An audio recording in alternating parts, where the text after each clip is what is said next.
रही हैं कि इस मंथ में कहीं ना कहीं आपके जीवन में जो भी चीज़ों से आपका बहुत ज़्यादा जूझना था, जिसे कहते हैं कि बहुत समय से आप किसी चीज़ को लेके परेशान थे, बार बार चीज़ें आप कर रहे थे और वो चीज़ें हो नहीं पा रही थी, अटकी हुई थी। जैसे वो परिवार का कोई मुद्दा है, या फिर आपकी फैमिली में कोई बहुत बड़ा फाइनेंशियल इश्यूज़ है, या फिर आपकी फैमिली में आप हस्बैंड वाइफ में कोई बहुत बड़ा इश्यूज़ है, आप लोगों के बीच में बन नहीं रही थी, मिसअंडरस्टैंडिंग हो रही थी, बहुत सी ऐसी चीज़ें थी। तो उसका समय अब खत्म हो गया है, ठीक है। परिवार में जो भी चीज़ें दिक्कत भरी थी, सामना वाली चीज़ें थी, वो भी चीज़ें अब उसका दी एंड हो गया है। अब एक नई शुरुआत से आपके रिश्ते में एक नई शुरुआत होती हुई दिख रही है।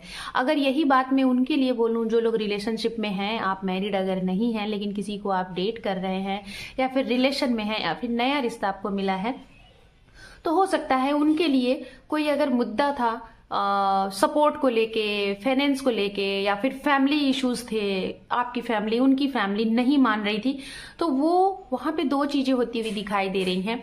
आप कहीं ना कहीं अपने आप को मजबूत बना चुके हैं कि ये बस अगर हाँ तो हाँ, ना तो ना, मतलब आपने अपने आप को तैयार कर लिया। इस रिश्ते को बहुत ज़्यादा आप खींचना नहीं चाहते हैं, सामने वाले से बिल्कुल स्ट्रेट फॉरवर्ड आप कमिटमेंट मांगना चाहते हैं कि हाँ तो हाँ, नहीं तो नहीं, ठीक है। तो ये भी चीज़ें आप अपनी तरफ से ख़त्म करते हुए दिखाई दे रहे हैं, ये चीज़ें हैं। और ज़्यादा से ज़्यादा इसमें फैमिली मैटर मुझे बहुत स्ट्रांग दिखाई दे रहा है। अब हम बात करेंगे जो सिंगल है उनकी बात करेंगे।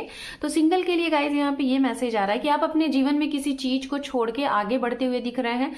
कोई अगर आपके जीवन में कोई ऐसा इंसान रहा होगा एज अ फ्रेंड, या फिर कोई भी जिसको लेके आप बहुत ज्यादा स्टक थे, तो आप उससे बाहर निकलते हुए दिख रहे हैं। कहीं ना कहीं अपनी एनर्जीज में आ रहे हैं, अपने आप को इंजॉयमेंट में ले रहे हैं, चीजों को इंजॉय कर रहे हैं, चिल मार रहे हैं, और जो चीजें बीत गई उसको जाने दो, अब आगे के लिए आप तैयार हो। It means you are ready for any new person के लिए आप बिल्कुल पूरे तरीके से रेडी हो कि कोई भी अगर अब आपकी लाइफ में आ रहा है तो अब आप उसके लिए रेडी हो, उसको एक्सेप्ट भी कर सकते हो, उसको जान भी सकते हो, पहचान भी सकते हो। अब हम बात करेंगे उनके लिए जो लोग new opportunities, new baby pregnancy, या फिर न्यू शादी, मैरिज, न्यू अप्रोच, या फिर प्रपोजल का वेट कर रहे हैं, या फिर अपनी तरफ से, तो ये सारी चीजें आपको इस महीने में गुड न्यूज के तौर पे मिल सकती हैं। जैसे आप लोग प्रेगनेंसी गुड न्यूज वेट कर रहे थे, तो ये आपको मिलता हुआ दिख रहा है। आपके घर में कोई हो सकता है कि बेबी आता हुआ दिख रहा है, कोई किसी की शादी तय होती हुई दिख रही है, या फिर किसी की शादी है इस महीने में। आपके घर में शादी का प्रभाव और शादी के मतलब